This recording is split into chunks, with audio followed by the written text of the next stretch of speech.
Dr. 醫治病，今日家長問我哋氧氣用得多會唔會中毒㗎？氧氣用得過量的確係會有不適反應㗎，不過亦都唔係想象中嘅咁容易。要連續8至12個鐘吸入100% 嘅純氧先會造成不適反應。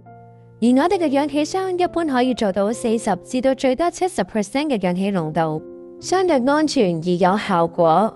而急救嘅時候，我哋再配合其他工具，可以再進一步提升氧氣濃度。Dr. Nam，咁如果要急救或者情況嚴重會點做㗎？情況嚴重嘅時候，我哋可以安排面罩或者頭罩，將氧氣嘅濃度提升到90% 以上，哇，幫助急救。咁真係好彈性喎。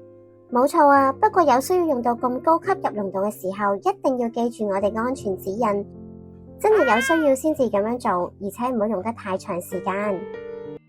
記住啊，吸幾多%嘅氧氣係要睇返小朋友當時嘅血氧狀況，危急嘅時候就要增加，緩和嘅時候就要減少，更加唔好過分依賴氧氣設備，以免錯過咗黃金治療時間啊！